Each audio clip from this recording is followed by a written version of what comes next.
Matt Moore. Nice to meet you, Matt. Sir, So I'm Matt Moore. I spent like 10 years of my career, the first 10 years of my career, doing executive search, where I was placing like CEOs and building executive teams for mainly venture-backed startups, but some public companies and some private equity firms as well. And then I came to Alpine 3 years ago, really just because I think that like what makes companies and businesses work are like the people in there, and it's so deterministic about the quality of people and the quality of team you have. And I and Alpine believe that that is what ultimately drives success, which is very different than the rest of the world. So I came to be with like-minded people that also believe that, and it's incredibly fun. I now kind of oversee our portfolio companies from when we hire them and acquire them, and then hire leaders to when we exit them. And I have kind of a special soft spot for hiring, because that's my core competency. Fun fact, I got two of them. I eloped with my wife to the dismay of my parents. We just went to City Hall, got married, and took a plane to Europe and just spent a couple of weeks over there. But I also realized that when I was here, that this is the home of the Quakers, and my great-grandfather was a Quaker minister who was in the Indianapolis First Church, and my grandmother was born here. So I called her right before this, and she had left here when she was 1, and then was raised in Vermont, and then like left religion after that. But she was like telling me in between the two sessions today about this like huge Quaker heritage, and great aunts and great uncles that I don't know that live in Rushville around here, or Rushville, and all kinds of other stuff. So Cool. I just learned that about myself. That's awesome. Yeah. So Will Alexander, you guys all seen me before. So CFO of Summit. So my fun fact is I've been spending more time in the Indianapolis area, and every time I come out I try to do something cool before I go back. So I've done a tour of Lucas Oil Stadium. We went to Indy 500 practice runs. I rented a car and drove to Terre Haute once. And then that was adventurous. and then the coolest one was there was a Trump rally in town one weekend I was here, so I waited in line for 2 hours and then didn't get in, but quite an experience. Wow. Oh my gosh. Yeah, that's wild. Well, I have some other good Will facts coming up later for you guys too. All right, so this is the four kind of things we're going to go over. We'll move pretty quickly through item 1 and item 4, but items 2 and 3, and I'm going to send you this whole deck, so you can anything additive, feel free to take notes, but I'll send this to you.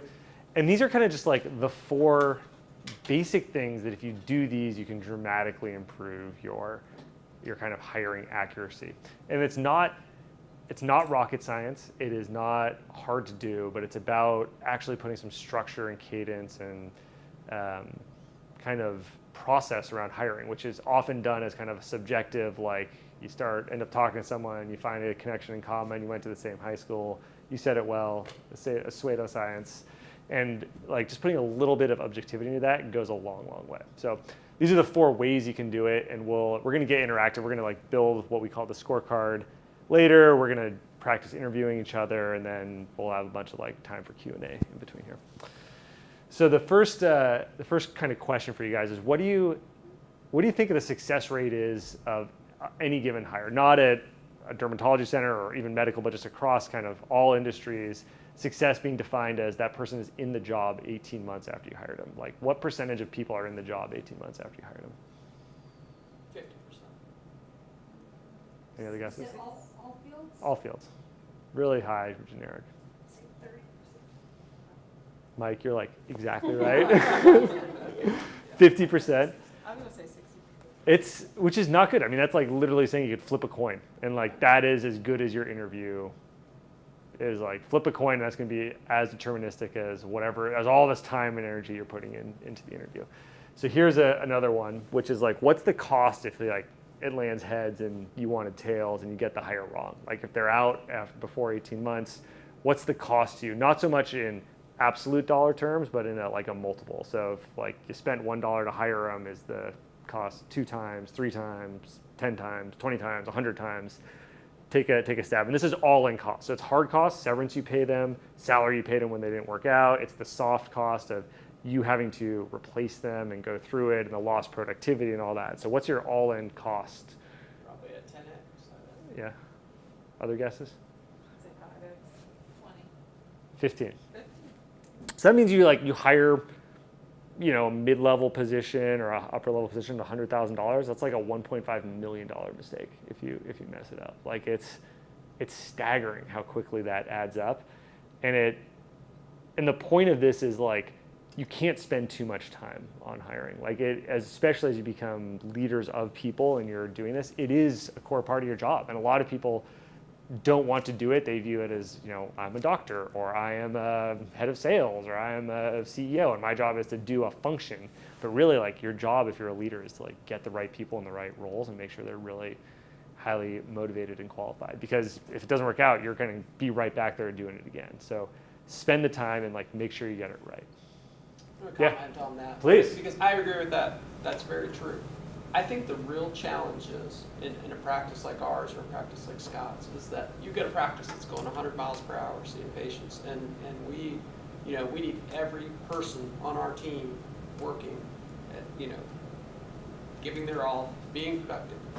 And so when you have things turn over, and they turn over for lots of reasons, people retire, people leave, it's not the right fit, and you want to take the time to find that right person, but sometimes it's really burning the rest of your team while you're waiting too. Mm-hmm. And that, I think, is the other challenge, is finding a way to have kind of a pool of people almost ready, so that when things come up, because if you run a big enough practice, there's going to be things that change. Yeah. That you can make that change efficiently enough to not kill the rest of your team in the middle of it. Yeah, I think it's like if I hear you right, like which I completely agree with, is like how do you get proactive and not reactive? Right. Because oftentimes you're back-footed and you're kind of reacting to this. And there's a lot of things. It's like, at a certain scale, when you start hiring more than, in my estimation, 6 or 7 people a year that you would be using a recruiter for, like, why don't you hire a recruiter in-house? Because you're going to be paying as much in agency fees that you would to this person's salary, and so they can start doing proactive work when they're not working for you.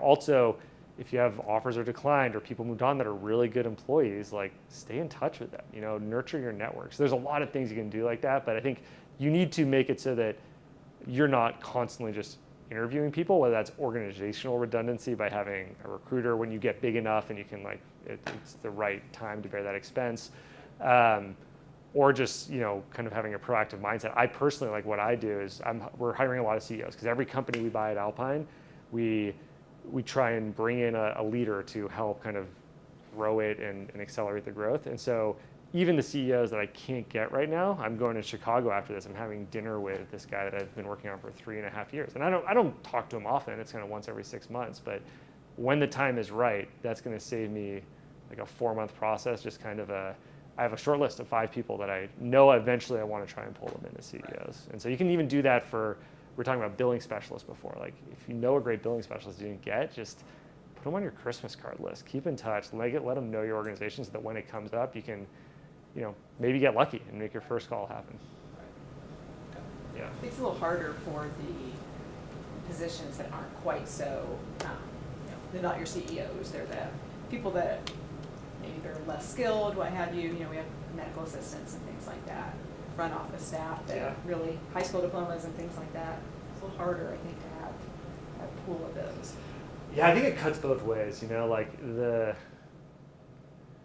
On the one hand, I knew a sales leader one time who really, he believed in, and I really respected him for it, he believed in attributes. So he thought hey, the best salespeople are not necessarily like the ones with the most experience, but they have the right kind of characteristics. And so he would go to Starbucks, and if he got really exceptional customer service and someone remembered the name and he looked him in the eye and all these things, he would actually try and hire them in these lower level positions. And so he was scouting for his software sales company. He was pulling Starbucks cashiers and putting them in these entry-level roles there.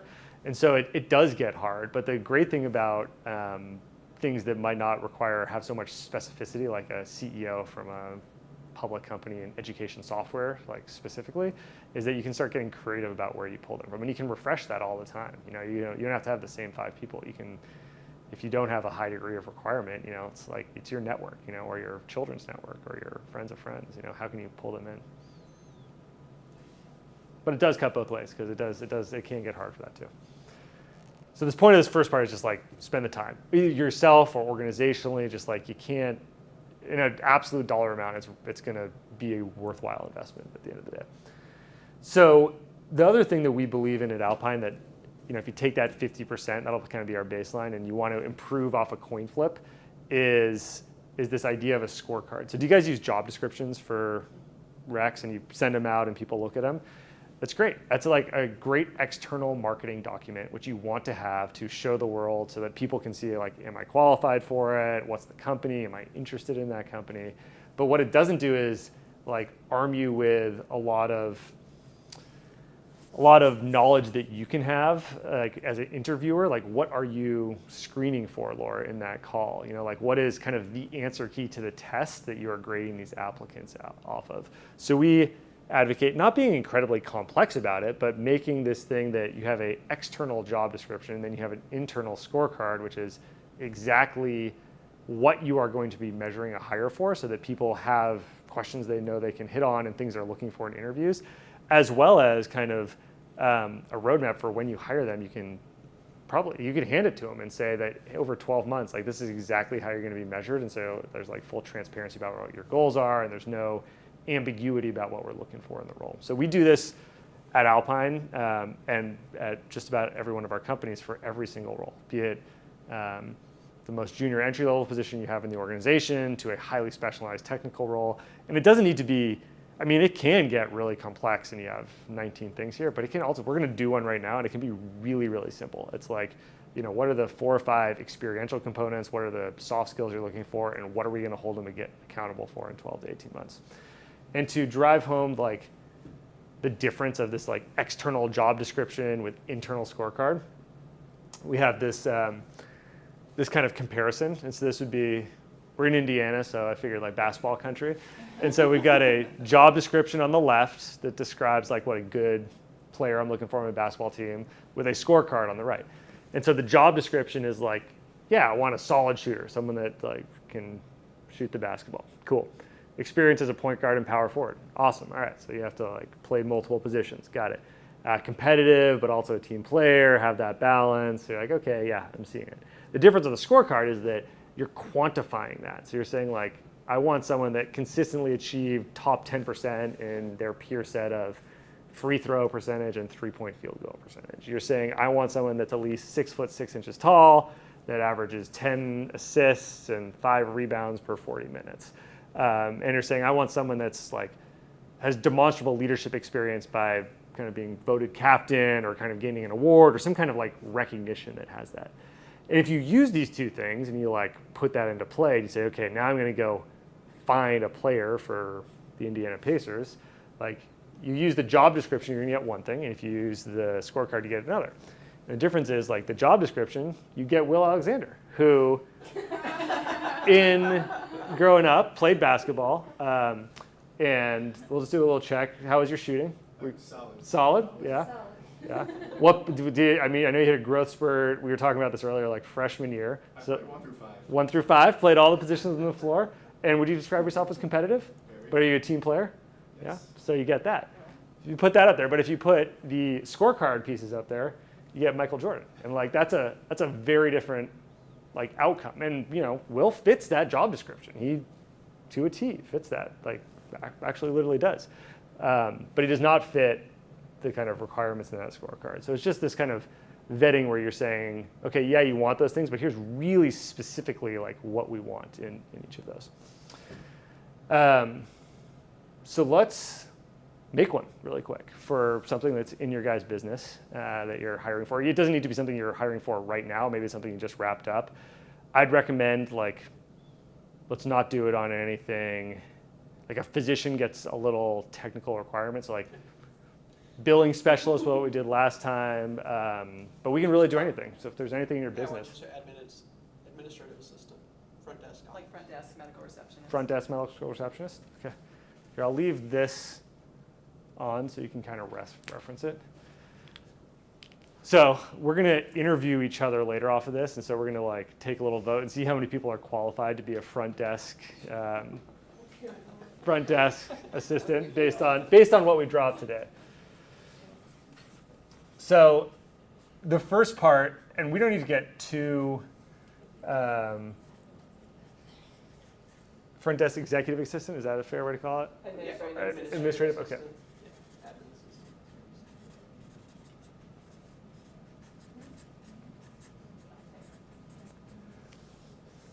This mission is important because you do want to kind of like characterize to this person and your company, like where does the intersection go? Like what is their kind of contribution, big or small, to where your organization is going? And you kind of want to make sure that when you're talking to them that their career aspirations map to that as well. So a lot of people wonder why you're doing this, but it's important to get on there, like the core purpose of the job, how it's important to the company, so that you can kind of socialize that and talk to the person about it. So give me like the quick skinny on your organization. Just how many people do we have? What's like, where do you guys want to be directionally? It doesn't need to be really exact in 4 or 5 years. And how would this admin assistant, front desk person fit into it? Well, we're 17 employees, 18 employees, so, and, our main mission is to be the best Mohs surgical skin cancer practice that there is in this area. And so our front desk administrative assistant is our first impression of our practice. It has to be the face and the voice of our practice that our patients see first. How do you spell Mohs? I've messed it up. M-O-H-S. M-O-H-S.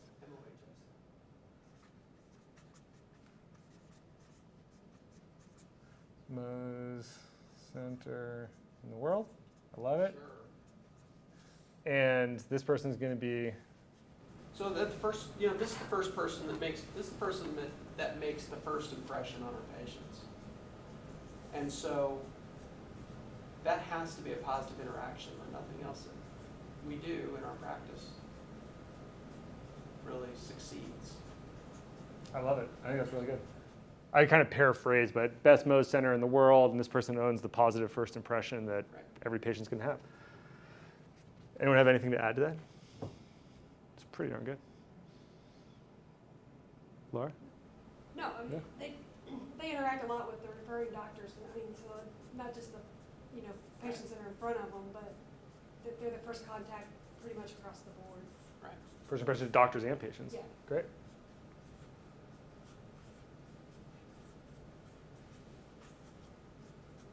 Okay, awesome.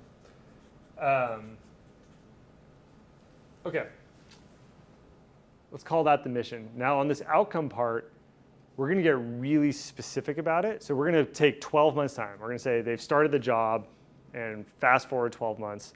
What has happened? Like what has happened that you want to have seen in the business, and like what have they achieved? And we want to make it specific and measurable. So one example that pops to mind for me that might just help contextualize it is if they're going to be the first impression of the doctors and the patients, like you want a really high experience that the customers and patients have. So you're probably going to want to have like some measure either of surveys that you do internally for doctors and patients, like what's the rating? So you're going to want to have like the rating is 4.8 out of 5 for everything. Or maybe it's like an external review site, like a Yelp is rating you. Your Yelp reviews are consistently 4.5 stars or better. But I would imagine there'd be something along the lines of like, hey, we want to, this part of owning the first impressions, like we want that experience to be really positive, as one example of what this might be.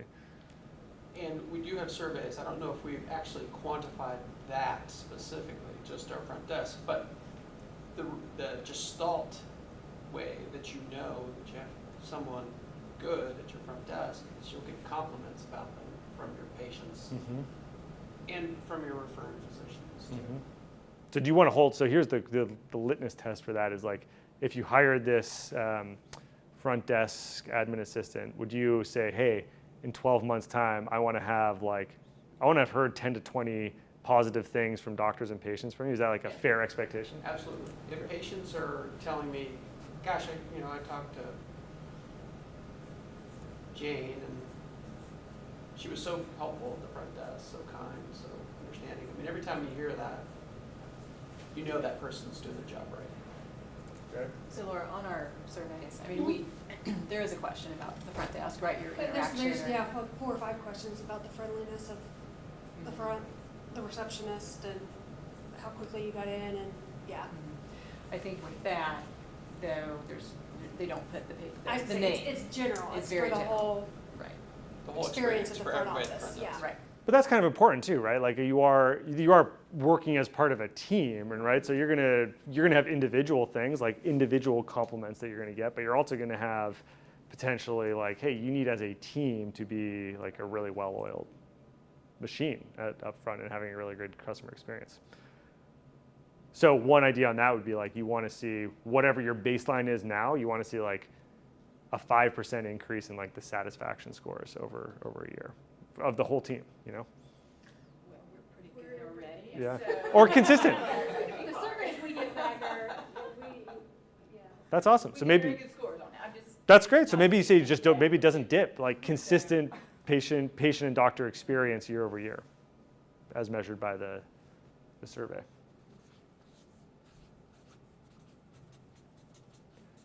Is there anything, what else are they doing for the business? I imagine they're doing some other stuff besides just checking people in and make sure they have a positive experience. They've got to be able to multitask. I mean, I think that's a huge thing for administrative assistants. They have to be able to work efficiently with electronic medical records while answering a phone, while talking to a patient. I mean, and I think that's the real challenge of that position up there. Do you agree? I think Oh, yeah, that I is a think challenge. that's a great challenge. So you got to be, so I heard a lot of stuff there. One is like, you got to be multitasking, you got to work with software and electronic medical records. Yeah, efficiency. A lot of those are like, they're going to be in this next part. We're going to do competencies. Like, what is the outcome you want to see? Is like, do you need to see like all of the patient records updated? Like, is that on the admin front desk person to ensure that happens? Is it more of something else? Like, what is the result of being efficient, multitasking, prioritizing well, et cetera? I mean, there are definitely things that they, when you're checking in a patient, that you have to do. And that's something that we kind of track. You know, they have to mark, does the patient have an advance directive that, are they updating the demographics? Are they getting the insurance information correct? Because when they're not, then that impacts, the whole thing. So we do a lot of kind of coaching and educating, when we're especially hiring and training, bringing to their attention, some of their mistakes, so we can try to correct them, so we don't have claims denied because our front staff is entering insurance. Yeah, it's super important, right? So you need, like, there's a data quality thing that goes to efficiency prioritization. So you need a data quality at some metric, like whatever that be. Maybe that can be as simple as just choosing, insurance information and saying, like, we have insurance information for 98% of the patients after their first visit. And you don't have to like go back, and you're really prioritizing that as one. But I'll, if it's okay with you, just maybe make a general, like, hey, data quality is at some specific metric, leaving that in note. So I have a Please. probably random question. Yeah. Just so I can make sure. This scorecard is more to get the most out of the people we already have, right? This is for how we're going to go hire them. So what we're going to do is like now layer this down and say, like, okay, if data quality needs to be at X metric, like what are the pieces that are really important for that? So for example, one that came up last time with the payroll specialist was like attendance. Like, we just need someone that is going to consistently be there every time. We have problems with that right now. So we wrote something in like, take your allotted PTO, but you don't cancel last minute. There's no unexpected no-shows. And so then we're actually, when we're screening for candidates, looking for that. When it's, on this data quality one, there's going to be something probably, I'd imagine, with like you've worked with inputting sensitive data. Maybe even you want to be as specific as like electronic healthcare records. Maybe not. Maybe it's just something more broad. But you're starting to like boil this to like experiences. However, it's a really good point you make, because I actually think that one of the other uses for this scorecard, which we do internally, like every year it reviews for everybody, is saying like, what are your next 12-month objectives? Because what happens is you hire them, you hand them this, and you say, here's what great looks like. I want 20 compliments. We want consistent year over year as a team experience in the front office. We want the data quality of all the insurance information to be at 98% after their first visit. And then great, like year two, let's like set that again. Maybe it's the same thing, maybe it's something different, but it's a great tool if anybody in their individual job doesn't know what is expected of them. If Mike's expected to bill, I have no idea what the practices are, but if it's like you're expected to bill 100 million next year instead of like 50 million, like it's a great way to ensure on teams that you know exactly what's expected of you. So you can use it absolutely for that case too.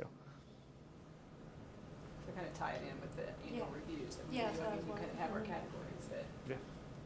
And I like keeping it simple, like two or three things that are the top priorities that they can go back to when they have a lot of work and they know exactly like, okay, hey, the things that are most important to this business are like data quality, patient experience, and making sure, positive references are coming out from the doctors and patients. So let's go exactly where we just kind of talked about it and just bubble each of those up a little farther. And what we'll do is just take each of those three pieces, and now let's like talk about either hard skills or soft skills that you need to have to achieve these. So if you're going to have positive references, like I would imagine you kind of have to have a positive, upbeat, extroverted personality. Maybe not. Maybe not. But throwing that out there as like a skill you may want in your office. I think, the way that we look at this is we had one person at our front desk that really embodied, what we wanted in our practice at our front desk, and our patients all loved her. She retired, but she was a patient of mine. Her name was Gloria. She was, in her 60s or so when I met her. And as soon as I met her as a patient, I said, you would be perfect at my front desk. And what she was kind, spoke very well. She was extroverted. She was kind of had kind of southern charm, good sense of humor, joked around with the patients, and the patients adored her. Kind, extroverted, funny. I imagine she was also good at her job too. Like she got people in on time, so it wasn't just she was your best friend, but she was also professional. Reliable. Yeah, professional, reliable. Yep.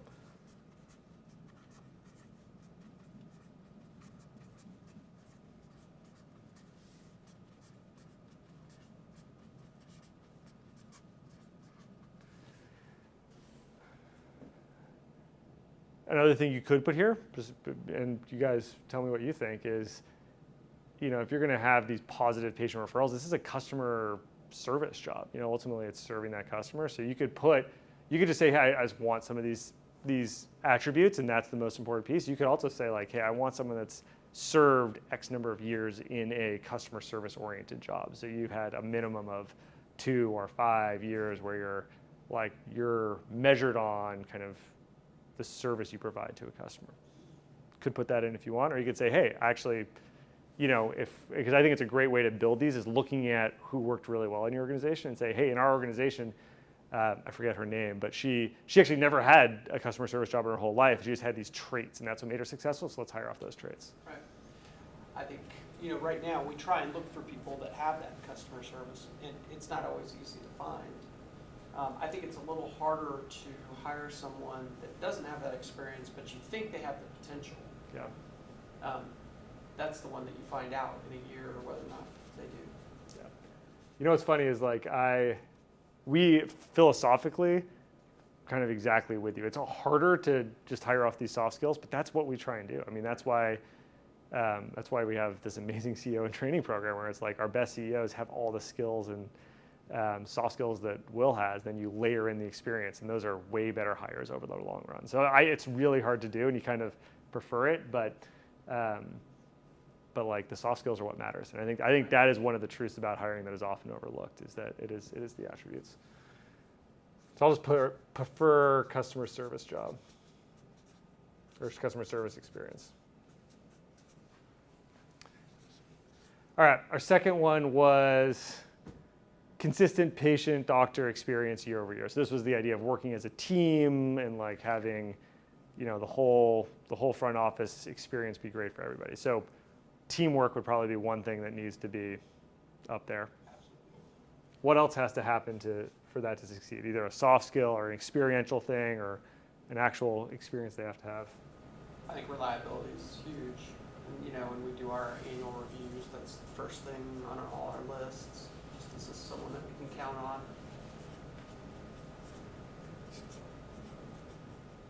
So this is a great, like a lot of these you want to take it a step further and just say like, hey, what's one way we'll notice that when we see it? So like reliable, that's a great question to ask like in the references, which are important to make sure you do as part of your actual interviewing process, not as a check the box thing, but asking their former boss like, hey, how reliable were they? Like did they ever call in sick and leave you hanging, or they come in and work nights and weekends when they needed to? So knowing like, figuring out kind of might not be the only way. Scott actually had a really interesting thing where he said, the way I tell is I like make people meet me at a Starbucks at 5 a.m. And like, that's how I know if they're reliable. And I like it. I actually think that works really well as a test to go do it. But you also want to kind of start to just jot down ways that you might see it. So this one could be in references. You could test it like Scott does. This one, when you see this interviewing process, which we'll see shortly, you can ask kind of a boss's perspective, someone that worked for them, but you can also ask peers. Like, hey, who is someone that was your peer and what was their perspective? And Will's going to show you that later. And so, teamwork you can get through interview as one example.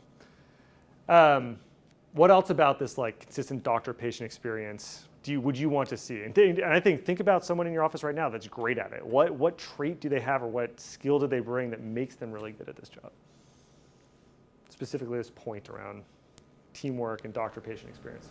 You have to be well-spoken, you have to have a good understanding of what we do. And I think that'd be a compliment to both of you. When I hear both of you talking on the phone to another physician, I know that you're representing our practice well. And I think that's key. It's tough because if you bring someone in that just doesn't know your specialty and they're learning and they don't have a complete understanding of what we do at the very beginning, it takes a while. So I hear you say that two person things. Talking to someone. You're saying communication skills, totally agree, and also kind of intellect. Like you need someone smart. You're right. This is one for us. I get eyes rolled at me all the time, but for interviewing the CEOs, like I know this guy that I mentioned earlier where I'm going to Chicago, I know roughly his high school GPA. Like I haven't actually seen the transcript, but I was just like, hey, how'd you do in high school? Like, were you generally a good student? Were you more of a jock athlete type? Like, what was your MO? And so, even for things like that, even if it's not a college degree, you can start pulling out like, okay, well maybe it was circumstances, but like when you were in that environment, how did you perform? So there's just kind of highlighting some ways you might start picking up some of this information as well. All right, what about this last bucket of kind of data quality, be it we're kicking around the notion of getting patient bill or insurance information in the first visit. Like what experience do you need? I heard someone say something about computer skills or kind of software expertise. I think attention to detail. Okay. Definitely computer skills. And a sense of responsibility. I think that's the other thing, to make That sure you accountability, know right. that you're accountable for the quality of data that you're putting into a system. You had another one, attention detail, responsible. Computer skills. Computer, yeah. Is there can you put multitasker up here? I heard that when we were talking. We mentioned it earlier, but I also think that, like now, on this one, this is where I think it does help if they have medical background. Because the medical world's kind of a whole different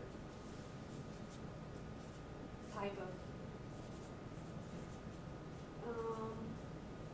confidentiality and stuff with it kind of just, it's good when they already have that. You don't have to teach a lot of that. Sure wouldn't hurt to have a little medical background, right? Another way to say it is like, would you rather it be there or not if everything else is equal? Like, you'd probably rather it be there.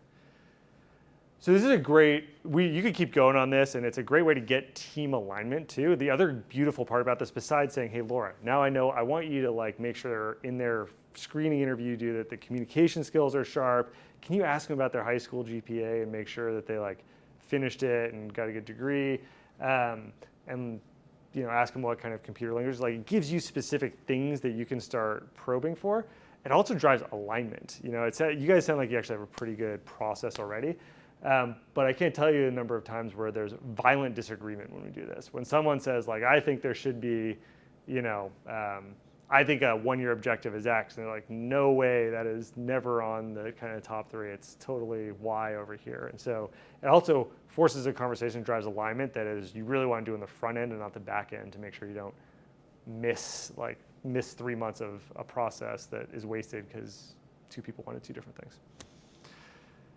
So I'm going to leave this up here. We're going to flip now to Will, who's going to walk you through just what a process looks like, what an interview does. We're going to do some mocks on it, and then we'll interview each other, take some notes, and see if we'd hire any of us. I know, by the way, I don't qualify for the exec admin, but take it away, Mr. Alexander. Okay. So now we're going to turn to the interview process and how to make the interview process as consistent and as efficient as possible, especially for roles like this where it tends to be more frequent hiring, how to just make this a process that you know how to do very, very efficiently. So I'll talk about the generic one and then we'll try to get a better sense for how you guys are currently doing it at ISCC.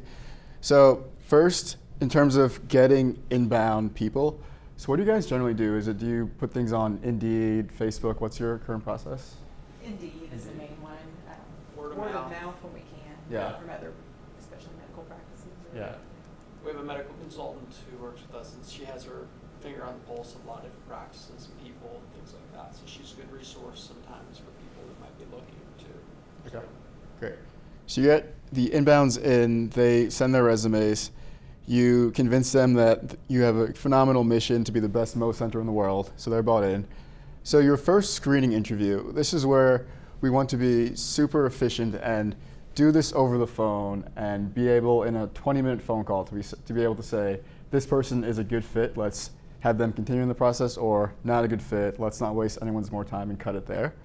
So currently who's running your screening first call? You said Laura. Okay. Do you have a sense for what sort of questions you ask on this first call?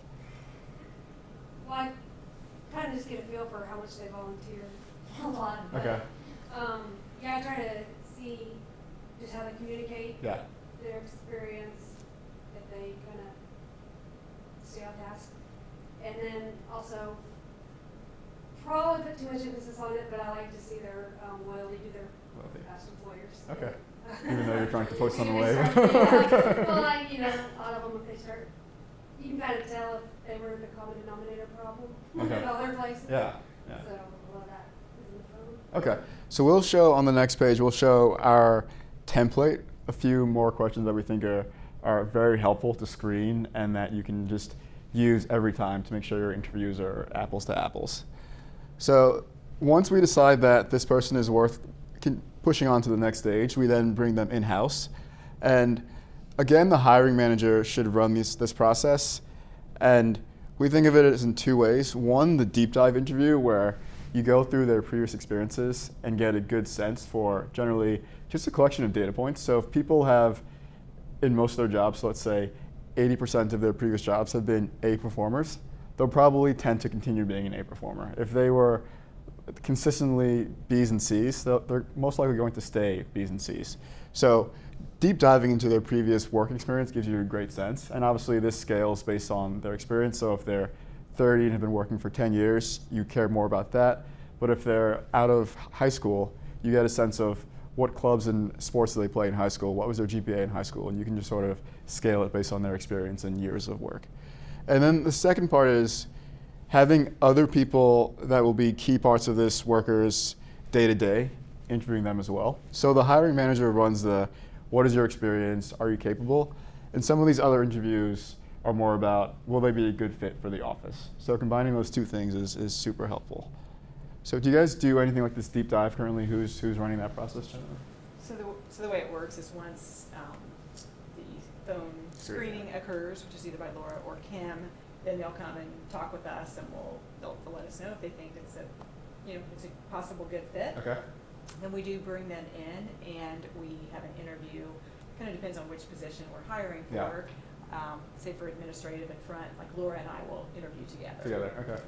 If it's somebody for the back, a lot of times it's Kim and I and sometimes Dr. Murphy will begin, but now we've kind of got to the point where we'll do the interview first, and then if we really like them, we'll often bring them in to shadow, so they can kind of really, in our busy time, to see what we do, and then the team can interact with them, and then we make sure that, you know, they meet Dr. Murphy, and sometimes we'll bring in for a second interview where you and I meet with them. So it depends on what position we're hiring. So it seems you're generally the hiring manager in the deep dive part, and then Dr. Murphy and a few other team members will help with the fit description. Okay.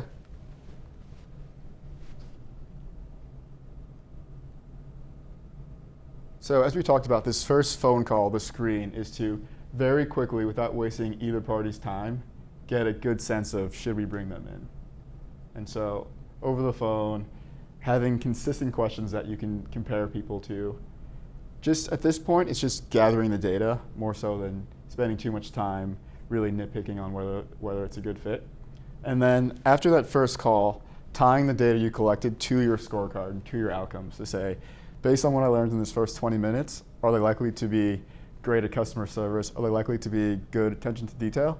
And then quickly making a decision on whether to take them to the next step. I'll say, I think a lot of these you probably know within 5 minutes. Yeah. Yeah, and so if that's the case, if it's negative, don't spend an hour just making small talk. So a few of the, I'm sure you have great questions as well, but a few of the questions we found to be super, super helpful in getting to the answer quickly are, one, what are your career goals? So a good answer is, I've always loved medicine, I want to be in this space for a long time. A not great answer is, I want to be a writer long term. It's trying to get a good sense of, will this be a good fit for them long term? Are they likely to quit in the next 6 to 12 months, or is this something that they can be excited about for the long term? Second, what are they really good at professionally? This one ties directly to the scorecard. So if they say they're phenomenal data entry, they have a certificate in Microsoft Excel or PowerPoint, that's really good. And on the other side, what don't they like doing? If they say, I really hate talking to people, I'm more of an introvert, and for a front office role, that's probably not the best fit.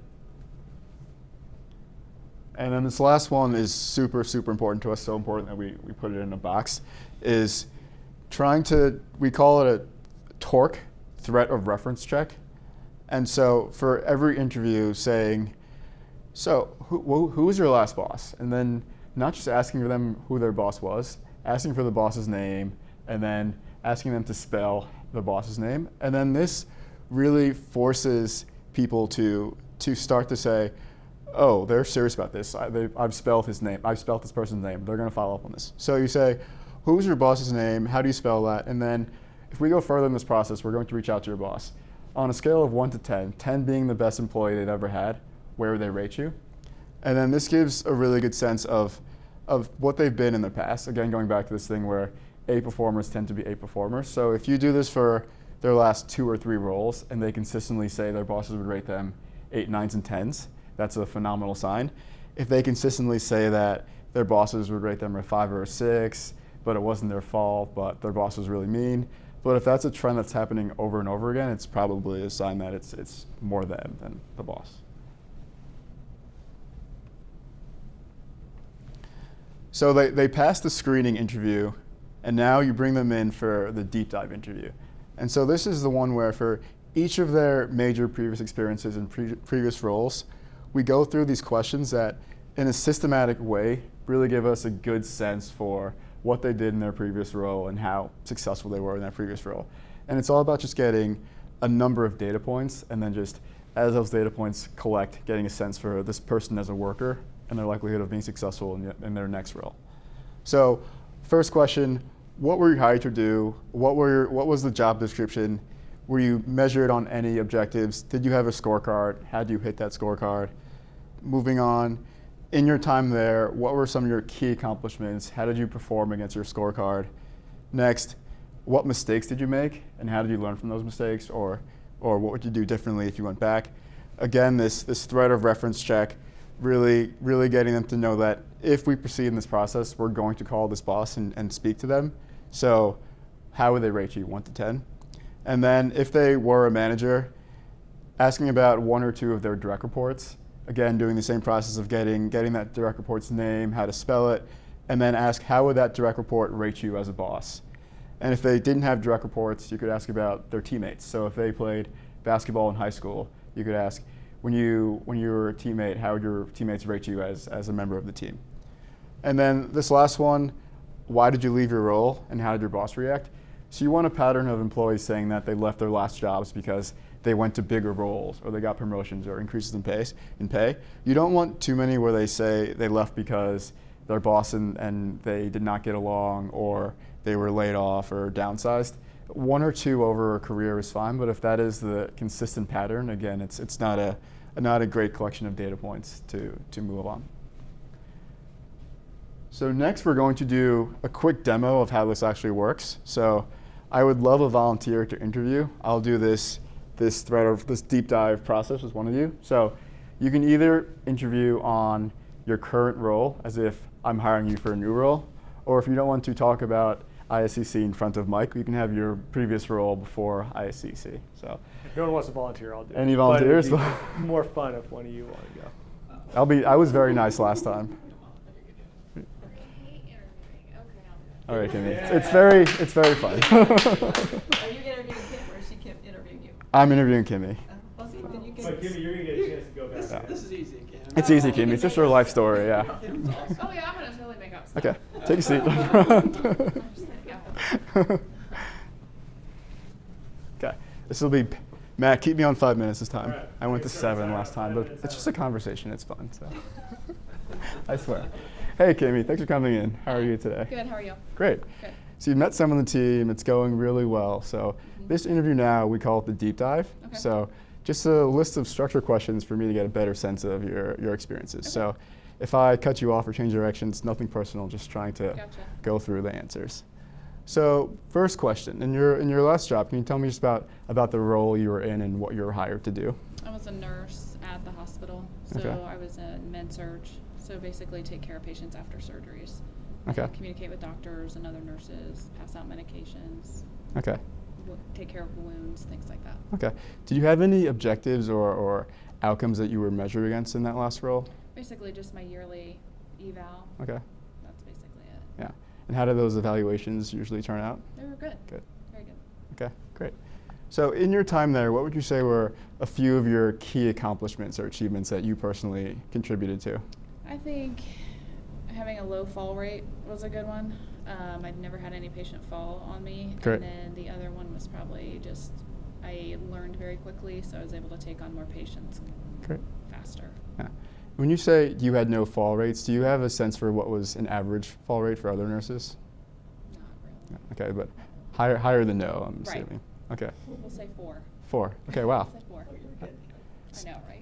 So why do you think you had such a lower fall rate than some of your other Um, nurses? Just extra caution Extra caution. around patients and knowing what made the patient a fall risk Okay, and just taking extra time with the patient too. great.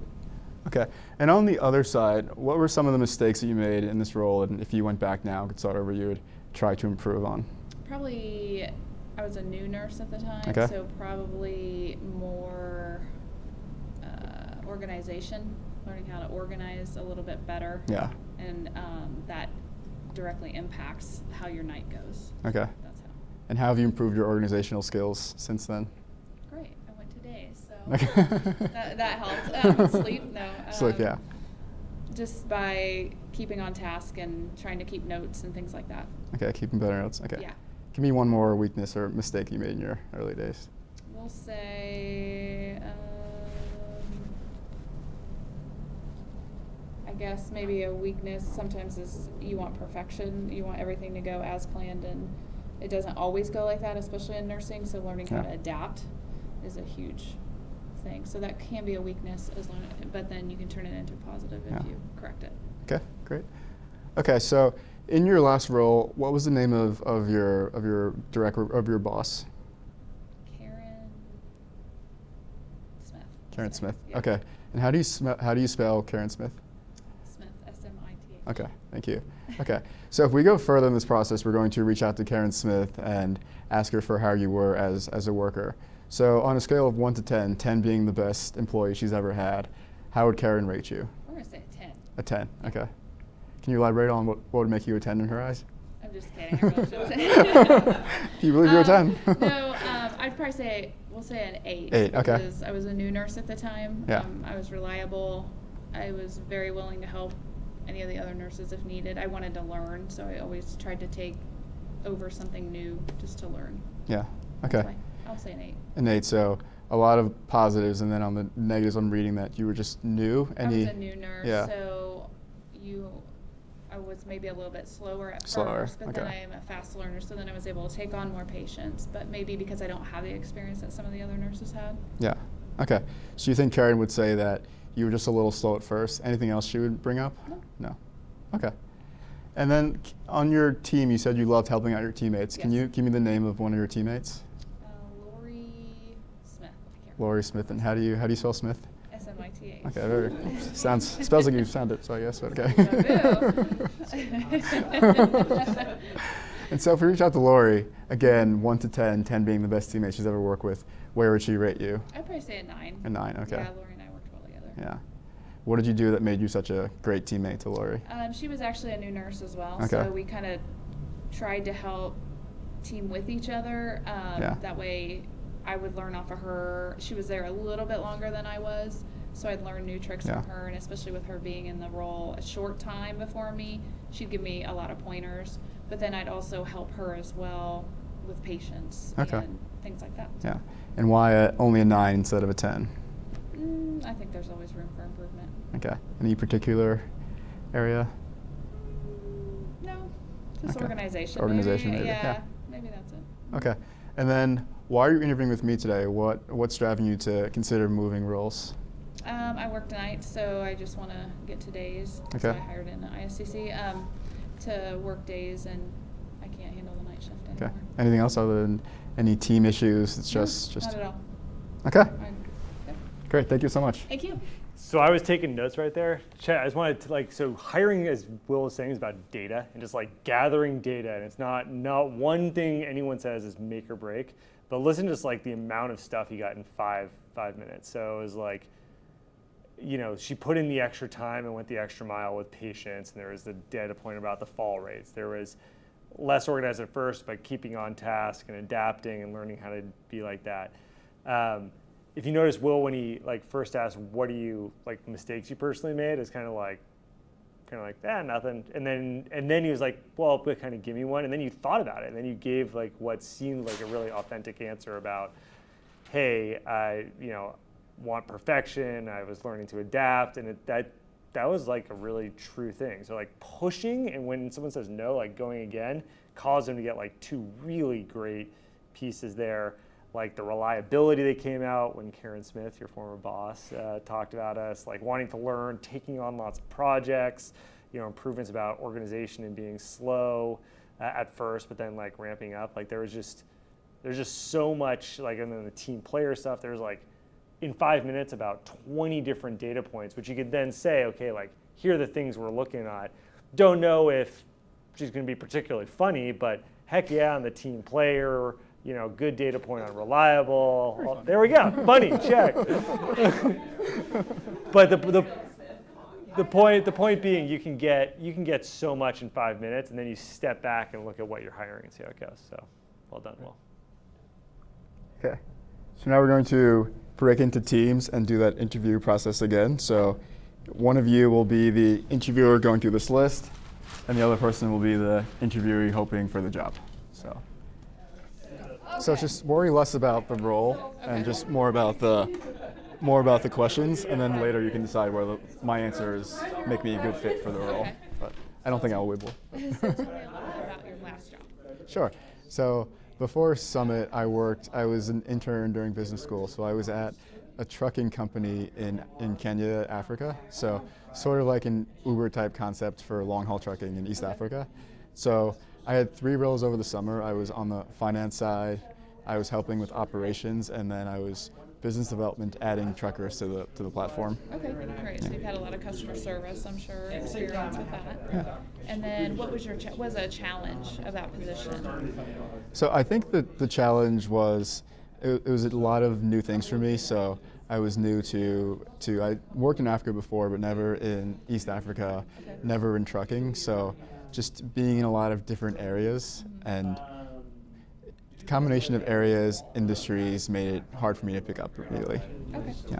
And what were some of the most positive things that you learned out of that experience? Yeah, I would say key accomplishments that I did over the summer, just in the various buckets. So on the finance side, when I started the summer, we were doing about 4 trucks a week. By the end, we were doing about 30 trucks. And so I was tasked with updating the invoice system. So I was pretty proud that by the end of the summer, we were able to track the revenue for 30 trucks a week. And just as a start, money's tight, so being able to bring that money in really helped the business grow. And then on the business development side, I was really integral in getting our number of truckers from 4 to 30 onto the platform. So, Okay, great. yeah. And on a scale of 1 to 10, how would they rate you if I were to contact her? Yeah, I think Josh would give me a 9. Okay. Yeah. Great. And what's his last name? Sandler. And how do you spell it? There you go. I was waiting for it. Give it to me, give it. Sandler, Sandler, Sandler. And then as far as teamwork, how would your coworkers rate you? Depends. I think some of them would give me a 10, some would give me a 8 at the worst. Okay. Yeah. And what do you think, why the 8, not the 10? So I think for the 8, I'm a pretty hard charger, and there was a lot to do that summer. And so the guys on my team were used to the Kenyan work style of coming in 8, leaving at 4:30. And I'm much more of a come in at 9, leave at 9. Yeah. And so I pushed some of them harder than they probably been used to being pushed. Okay. And so I would think that would probably dock me at least 2 points. Okay. And then reliability. So is there a foyer? How do I ask that on reliability? Like, would your coworkers think you were reliable, or is there a way to get reliability out of someone? Yeah, I think you can try to talk through their experiences. So, like, 'Cause that's a big one. so the one we were talking about last time is you can say, like, when was the last time you missed work? What was the reason? Okay. Yeah. So I actually did miss work all that summer. I went to the office. It was a typical startup, so I lived upstairs and then walked down to the living room for Gotcha. work. But I probably worked an average of 14 hours a day, so wow. reliability is not Okay. an issue for me. Okay. And then, what are your current computer skills? What experience have you had with software? Yeah. So I'll answer it, but I think it's less of a, it's like it's a show, don't tell. So like don't ask me directly. About computer skills? Yes, but I'll answer it. So over the summer I rebuilt our computer models for tracking trucks. So I've worked in Excel for 10 plus years and pretty proficient. Okay. Yeah. So on that, would you ask like what computer programs are you comfortable with? Something like that? Or Yeah, that, and you can bring it more into their work experience. So, in your last role, how often were you using computers? What were some of the computer assignments that you did? Or have you worked at electronic medical records before? What are your Exactly. Yeah. experiences with that? Yeah. Okay. Yeah. And in your last position, did you, in the role here that we're looking for, we want somebody who can be pulled different directions at different times and still go back to that task. Yeah. Do you have any experience with anything like that? Yeah. I would say, again, this summer I was running 3 different areas, and so really long hours were required. I would be deep into a computer system model and then get a call from a trucker and have to answer the call and know where their trucks were. So, and then go right back to the model. So I think I'm very skilled in multitasking. And what would you say your Other positions. least, what's a negative about you? Do you have any? Yeah, let's see. So over the summer, I think sometimes I don't raise my hand and ask for help. So I think in this summer, I was rebuilding the invoice system, and it was my first time doing such a project. So I probably could have raised my hand for help and just more of these are best practices on doing this project, more so than I did, where I just sort of spun my wheels trying to figure it out for too long. Yeah. Yeah. Try to stick more to like the descriptive questions. So like mistakes you personally did the we did. teammate. I think 6 we're up to 6. So why did you, on your last job, Yeah. what was the reason for leaving? Yeah. So the boss really liked me. He actually wanted me to defer my second year of business school and stay and grow the company. But I just had a great experience. I wanted to go back to business school, but he loved me and wished I would have stayed. Yeah. So nice to meet you. Thank you. Please call me back. Thanks. Hey, So we already talked on the phone. Yeah. And now we're just gonna, I wanna just get a little bit more information about you and let you know a little bit more about us and go from there. Great. Okay. So tell me about your last job. What were you hired to do? So my last job, I was there 10 years. I was doing executive recruiting at this small boutique recruiting firm that placed CEOs into venture capitalist companies. So I started as an analyst and I became a partner there after 10 years. Okay. And so while you were there, what were a couple of key things that you did or accomplished that you're proud of? One was I was on a fast track, so I was really proud that I went so quickly and I was able to progress faster than anybody had ever done it at that firm, which I was really proud of. Another was that I was really,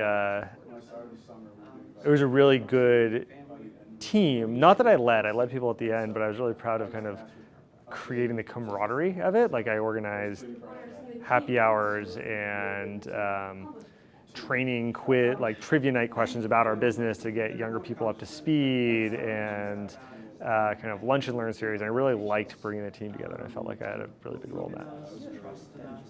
What about any mistakes that you made, or maybe thinking back, something you wish you would have done differently, or did it happen from? A lot of mistakes. I hired a lot of people. Not all of them worked out, so I had some total flame out hires during that time. I also moved quickly, generally. I'd say I'm 80-20, and there are times when it calls for to execute 100% really, really well, and that's still a skill I'm working on gaining right now. I think the other key accomplishment is I have a lot of great Who was your boss at your last? My boss was Lee Schweichler. How do you spell that? SCHWEICHLER. Okay. And on a scale of 1 to 10, 10 being the best employee that Lee ever had, how do you think he would rate you? So I think that's a major accomplishment. Hi. Hi? Hi. How high? 9, 9.5. 9.5? Yeah. Excellent. And why do you think he would have picked a 9.5? I think he really liked me when I got married. He threw me a whole party for that, so we just generally had a really strong bond. I also sort of rejuvenated the tail end of his career, where he was sort of ramping down, and then I came in, and I think he did a tremendous job mentoring me, and I was able to kind of, I think, provide a lot of satisfaction in his job. And then I think also he would always tell me that I had a real, I did the job really well. He had hired a lot of people, and he just saw a lot in me. Good. Why do you think he wouldn't have given you a 10? Probably one is the 80-20 piece of it. I move quickly through space, but sometimes I need to slow down. And that causes mistakes to be made sometimes when I'm moving too fast. Another is just working.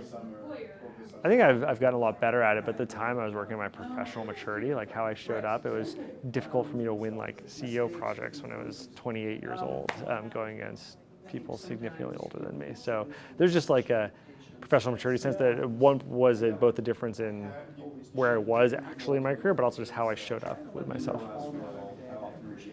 Now, did they have any type of evaluation process or formal reviews Not or anything really. like that there? No, not really. Who were, who's a team member that you worked with Mike Doonan.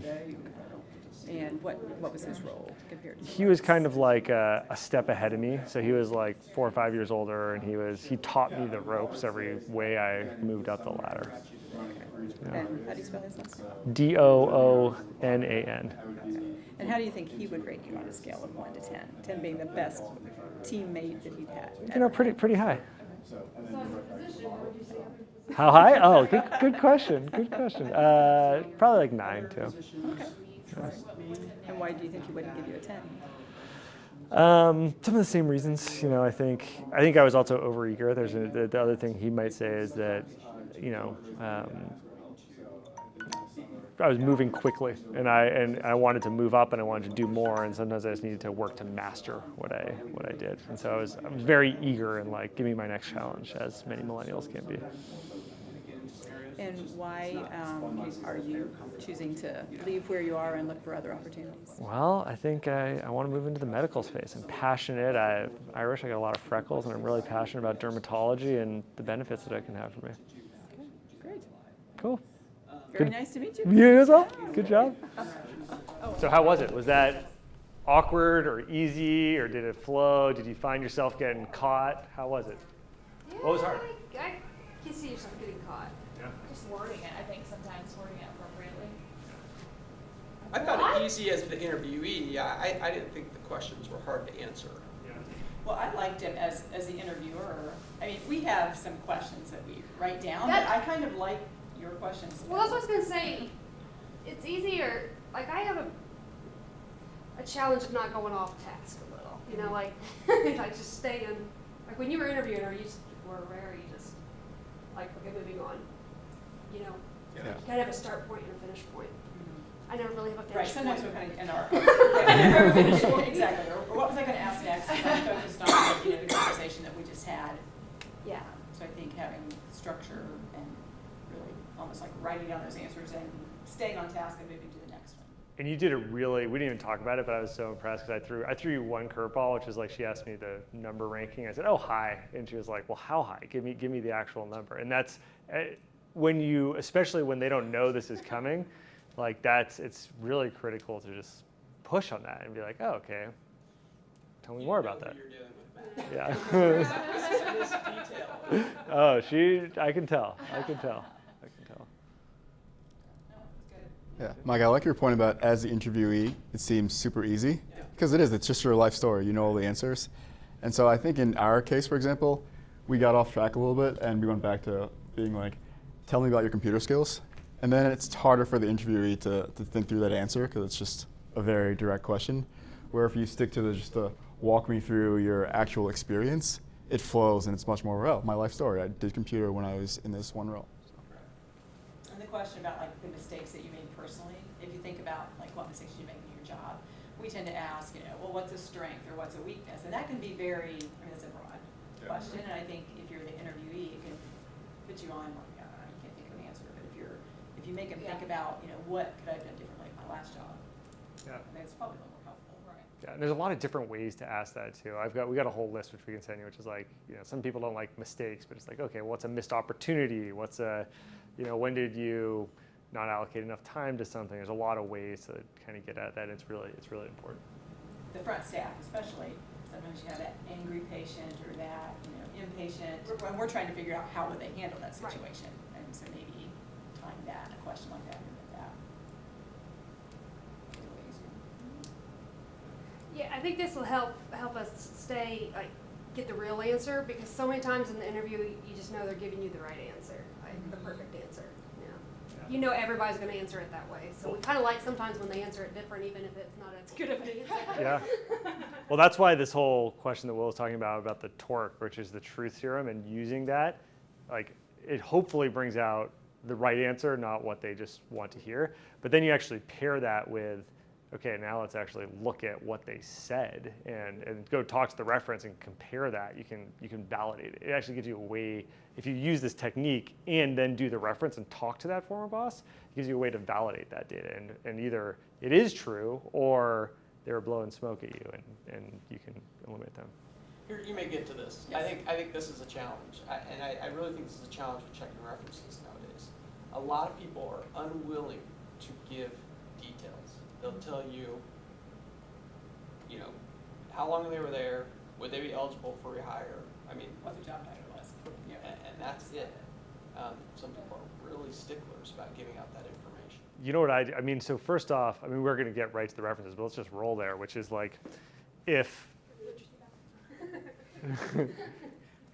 you want to do 15 or 20 minutes, you want to do it over the phone, you don't just want to have them fill it out. It's really important to hear the voice. I like to say that you kind of get two answers. You either get what you just described, which is like, I'm going to give you a very sterile clinical answer to what you said, or you kind of get, I actually have Will's reference from when I hired him up here. You kind of get the opposite of that, which I'm sure you've also experienced, which is like, why are you talking to me? You should be hiring this person right now. And you're like, it's like, no duh, this person's amazing. And really references fall into those two buckets. Like your clinical sterile answer you get is a bad reference. That is like a do not hire them type of reference.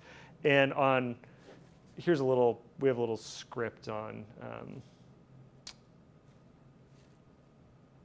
kind of what it is. It's almost the opposite of what you just went through. So it's parroting back. So like rate them on a 1 to 10 scale. Like, hey, you've had, I asked Will's boss, like, hey, you've had a whole bunch of analysts. Where is he? Oh, he's the best ever. Like actual answer like that. When you force him to stack rank like that, it really does start to come out. And then the other thing I like to do is kind of lead the reference, not necessarily in a positive way. It could be even a negative way. I could, tell an anecdote of, hey, they told me that they, were really good and performed well here, but had trouble working on teammates, and there was an issue with this peer who didn't really like him that much. Can you tell me more about that?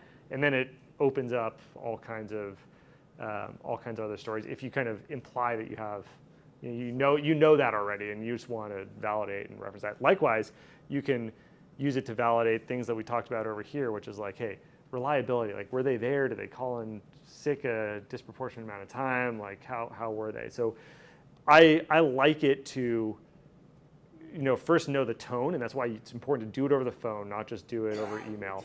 And know, like, is this a no duh, you need to hire him, or is it that sterile lukewarm? Because the sterile lukewarm is a no.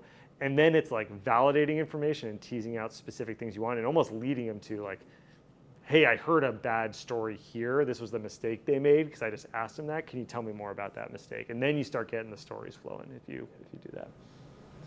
I think for some of us too, though, in the medical profession, especially if they're coming from a hospital or setting like that, I mean, you won't get any of that. So if they put down their last boss as a reference, they're going to be told just that basic information. So then I don't know if we need to say, hey, we need some references of people that really can give us information, somebody maybe somebody you worked with, but don't you agree? I mean, most of our references we don't get a ton of information from them. We don't get a ton of information.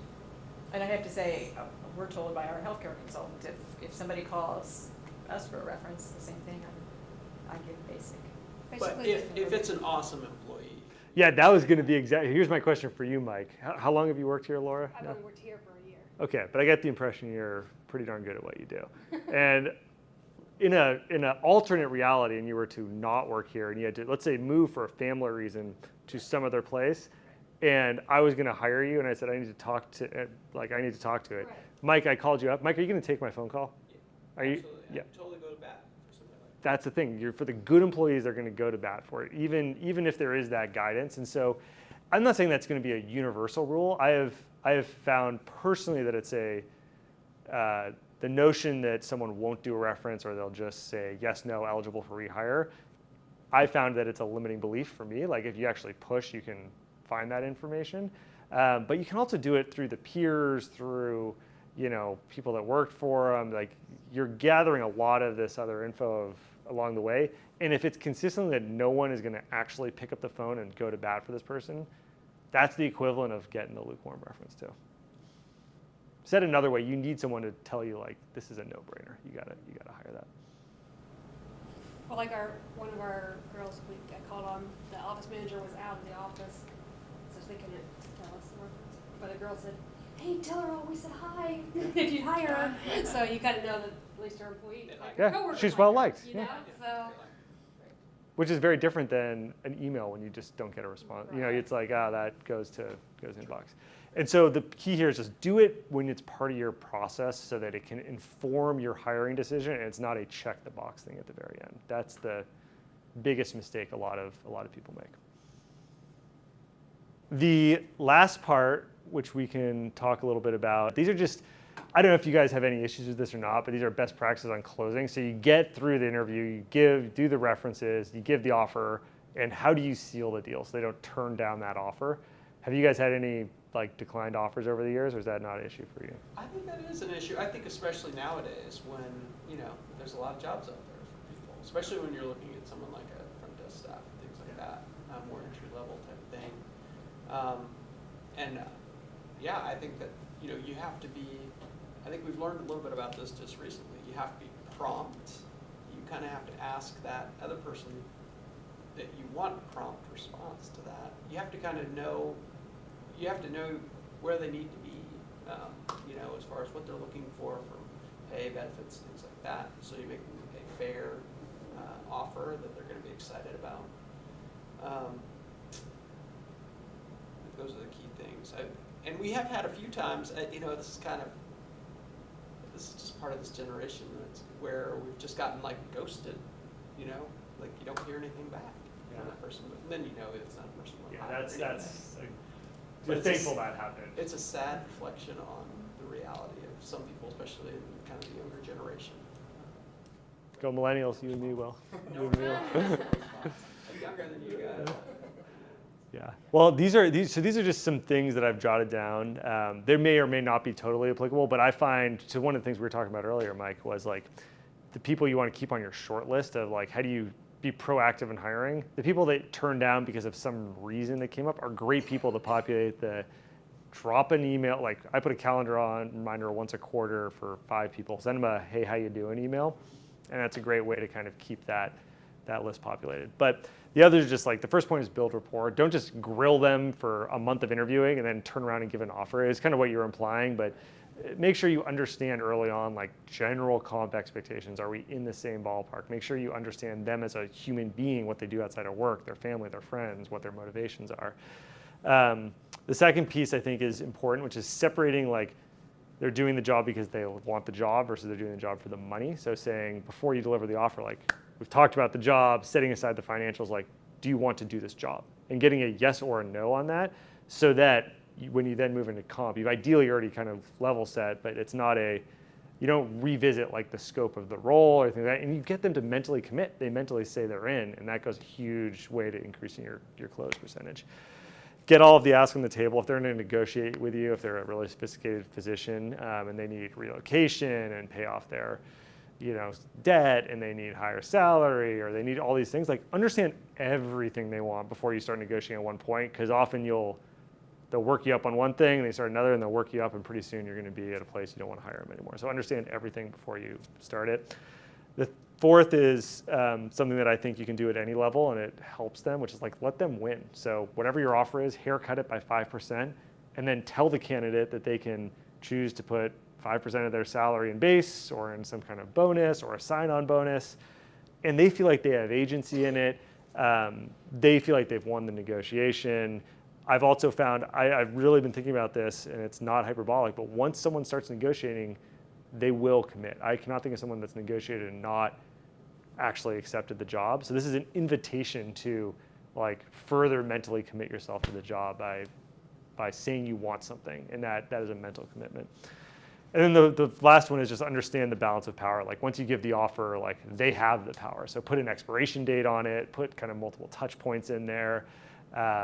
We like to send a little care package. It doesn't cost a lot. It costs us $50, $100, but it's our core values. There's 6 of them up on the wall there, but what are the ones that, I know it's the hospital here, but what are the ones for you guys that matter? And a small kind of personal touch like that really goes a long way when they're thinking about, do they want to take the offer or not? Yeah, one of the things, Mike, I think you can have a lot of power in is for, even if it's somebody you may not interview, which you're going to probably get to that point where you can't interview every single person that comes in the organization, is just a phone call to the person once they have the offer and to say, I've heard a lot of great things, I'm leaving the practice, I'm really excited. It goes a long way to know that like the whole organization cares about you. If you do get to a point where you're not interviewing, it helps. And Scott, by the way, we should talk, one thing that he does really well, which I think is a great point, internal employee referral awards. Like you're most likely, if hiring is about data, having an internal employee that refers somebody who knows somebody probably and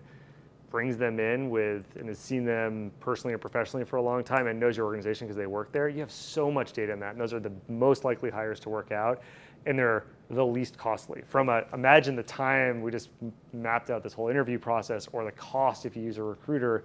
If you give a referral bonus of $500 or $1,000, or like what I love to do is experiences. Like here's 2 plane tickets anywhere you want to go in the U.S. if you hire us a new physician.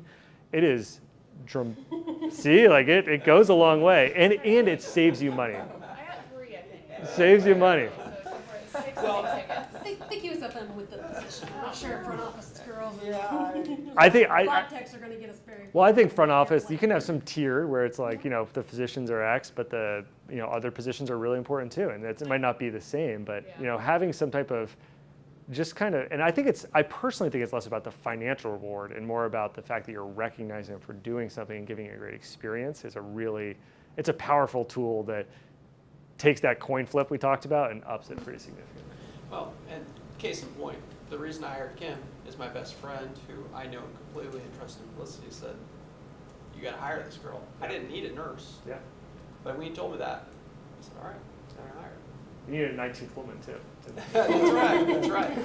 And so, you know, I mean, and he was completely right. Yeah. And I didn't have to worry about any of that other stuff. Yeah, totally true. So.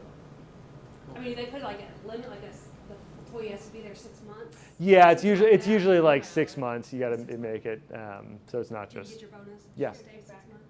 But we really appreciate you doing this, coming out this way to help us. You know, when we talked about it on the phone with Nitty, I said that's definitely something we can get better at. Well, Nitty maybe promised me free dermatology and surgery for life, so like I'm in. Yeah. Well, thank you guys. It was fun. Really fun. Thanks for driving all this way. I realized half an hour too.